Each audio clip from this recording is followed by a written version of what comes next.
Assalamualaikum warahmatullahi wabarakatuh. Shalom, Om Swastiastu, Namo Buddhaya, Salam Kebajikan.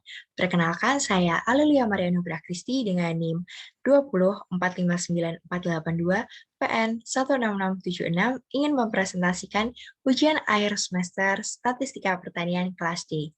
Baik, langsung saja ke soal yang pertama. Buatlah satu contoh rancangan penelitian di bidang pertanian yang berbeda dari yang telah dibahas di kelas dan bukan contoh dari buku referensi. Rancangan penelitian berisi tujuan penelitian dan data yang dikumpulkan. Dapat digunakan jawaban dari UTS jika sudah tepat. Judul rancangan penelitian yang saya ambil adalah pengaruh jenis pupuk terhadap pertumbuhan ikan dan produksi padi dalam sistem minam padi.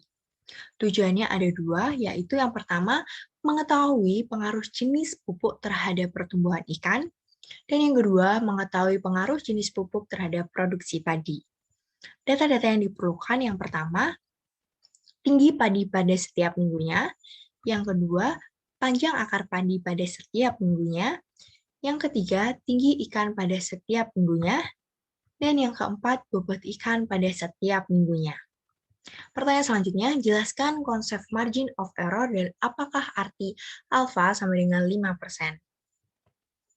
Margin of error atau alfa ini merupakan batas kesalahan yang ditentukan oleh peneliti dan biasanya dinyatakan dalam persentase.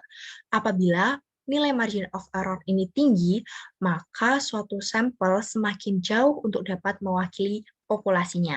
Begitu juga sebaliknya, ketika margin of error ini bernilai rendah, maka semakin dekat suatu sampel dapat mewakili populasinya. Margin of error atau alfa dapat digambarkan melalui diagram sebelah kanan ini, teman-teman, yaitu terletak di sebelah ekor hanya di satu sisi. Sedangkan di diagram sebelah kiri ini terletak di dua sisi karena alfanya itu dibagi dua atau lebih sering dikenal dengan alfa per 2. Jadi nilai masing-masing dari arsiran ini merupakan setengah dari nilai margin of error, seperti itu. Biasanya margin of error sudah diketahui dalam soal, namun dapat juga dicari menggunakan rumus Z alfa per 2 dikali standar error atau sigma per akar N. Sigma di sini merupakan standar deviasi dan N di sini merupakan jumlah sampel. Maksud dari alfa sama dengan 5% adalah batas kesalahan yang ditentukan peneliti dalam melakukan sampling senilai 5% atau 0,05. Pertanyaan selanjutnya, berdasarkan rancangan penelitian di poin A, diambil alfa sama dengan 5%.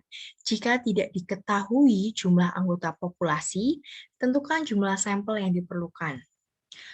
Untuk menjawab soal ini, kita menggunakan rumus Cochrane dengan N sama dengan Z alfa per 2 kuadrat dikalikan P dikalikan Q dibagi alfa kuadrat. P di sini merupakan proporsi dari suatu kategori dan Q sama dengan 1 min P. Seperti yang sudah diketahui, alfa sama dengan 5% atau sama dengan 0,05, maka alfa per 2 merupakan sama dengan 0,025. Jadi masing-masing dari arsiran ini bernilai 0,025. Lalu untuk mencari Z alfa per 2, kita membutuhkan bagian yang diarsir ini, teman-teman. Nah, nilai bagian tengah di sini merupakan mu, dan mu-nya itu bernilai 0. Nilai dari titik mu ini ke kanan atau ke tak hingga itu bernilai setengah. Jadi untuk mencari bagian yang diarsir biru ini dengan cara 0,5 dikurangi 0,025, yaitu 0,475. Lalu untuk mencari nilai Z alfa per 2, kita membutuhkan tabel distribusi Z.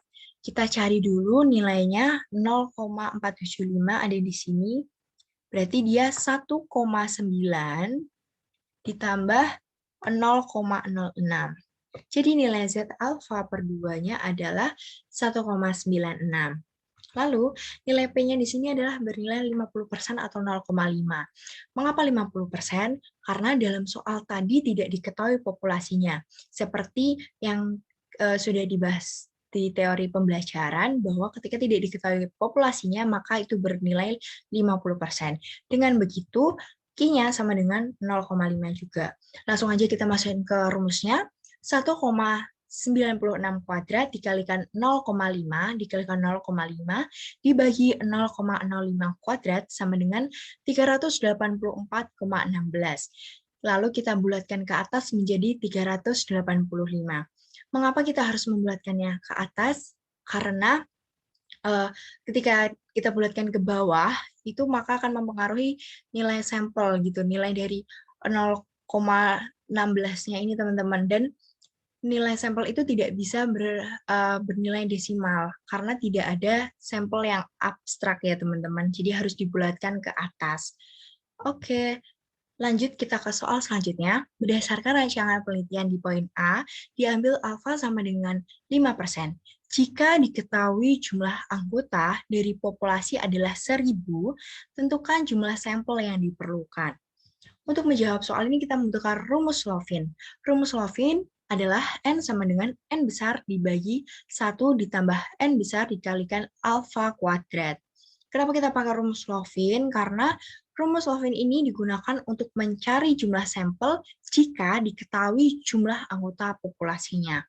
Oke, langsung aja kita masukkan ke rumus dengan N besar itu adalah ukuran populasi, 1.000 dibagi 1 ditambah 1.000 dikali 0,05 kuadrat, hasilnya 285,71. Kita bulatkan ke atas menjadi 286. Oke, soal yang terakhir. Berdasarkan rancangan penelitian di poin A dan jumlah sampel yang ditentukan dari poin C atau D, jelaskan teknik sampling yang sesuai beserta alasannya. Jadi, teknik sampling yang sesuai dengan rancangan penelitian saya adalah simple random sampling. Mengapa? Karena sampel diambil dengan acak dari populasi dan setiap sampel atau anggota memiliki peluang yang sama untuk dipilih.